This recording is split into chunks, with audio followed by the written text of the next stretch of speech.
So we'll move on to the next question here. Childcare costs are topping $10,000 per month. Some families are spending half of their income on childcare.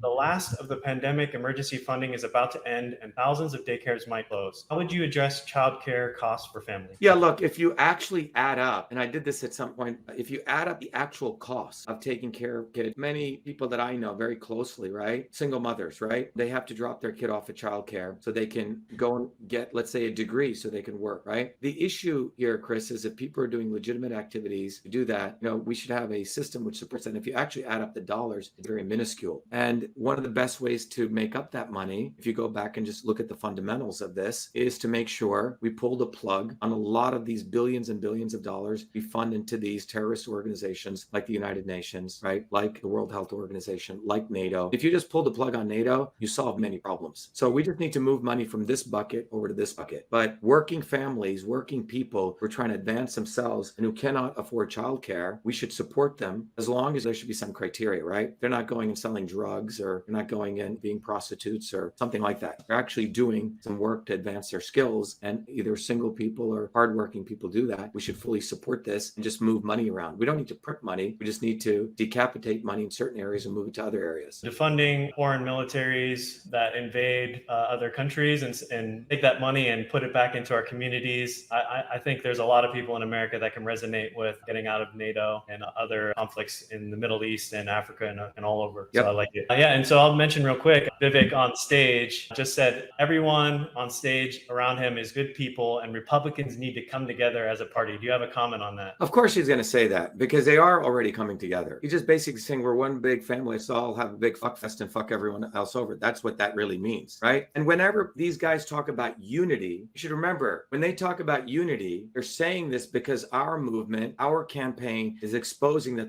this is no coincidence, right? I just said this and he's saying that, right? They probably have a earpiece listening to what we're saying. Please say this right now, because the bottom line is the swarm will always come together to protect their own. And remember, they are not one of us and we're not one of them. When push comes to shove and our movement and our campaign grows, watch that they will all unite against us. And that's what he just said. That's what he just telegraphed. He's telling all of them, hey, there's a guy called Dr.SHIVA and there's a mass movement growing and we better get together and protect ourselves, because they're going to come with pitchforks against us. And that's what needs to be done, because these people have completely destroyed the health of the American people. The life expectancy rate in the United States is going, upside down, as we've talked about. If you have a child today, your child is going to have a lower lifespan than you, thanks to all of those fucking idiots on the stage. Every single one of them, all of them, they're all imperialists. Look at DeSantis and Vivek the Snake, right? Both went to Harvard, both went to Yale, right? They're part of the belly of the beast of the swarm. And so they don't care who gets elected, right? Because they're all going to profit. All one of them are one. So when he says we're all going to come together, he's really repeating what's already been, who they already are, right? Anything differences with them, that's just theatrics. So you turn in and watch their stupid debates. If they all say, hey, we're all together, you're not going to watch the debates. So they have to have a little bit of quote unquote differences, Chris, but it's all minor differences, right? It's no difference than your kid getting an F minus and another child getting an F minus, another kid getting an F and another kid getting an F plus. They're all the same. They're all Fs. They're all going to fuck you. That's what that means. I'm reminded of George Bush running against John Kerry. Both went to Yale, both in Skull and Bones. I recommend a book by Anthony Sutton, Skull and Bones. Yeah, Chris, I do want to talk about, when we have some time after one of the questions, what I'm going to do in the first 100 days. I have a very important list that everyone needs to hear. Let me know when we have time. I'd like to share that. Sure thing. The real question is, what are we going to do about that crime? Let's focus on the real crime. You say the real crime is all those guys on stage. And that's why the only solution for everyone listening is you got to go to shivaforpresident.com and get ready to vote for Shiva for president. Get one of these bumper stickers and put it on the back of your car. And when you do that, you're saying a big fuck you. And what you're saying is, I'm going to come after all of you criminals by voting for Dr. Shiva. You see how they phrase these questions? It's an assumption that they're not criminals. Okay. Chris Christie was the attorney general or whatever, the governor of New Jersey, where I grew up in. He's a fucking criminal, right? Who's he? He's a mobster. Look at him. He's a fat fucking mobster, right? By the way, I went to school with him. He used to be the catcher on our baseball team. Put on a lot of weight since then. But regardless of that, all of those people on the stage, Chris, are all criminals. The issue is, what are we going to do to jail them? What are we going to do to prosecute all of them? And why are they even on the debate stage? It's a crime that they use social media and then they have this alliance with government to make our campaign invisible. Is that not a crime? How many civil rights laws does that break? How many election interference laws does that break? So they get away with crime every day. Okay. So we need to really define who's the criminal here. They're the criminals.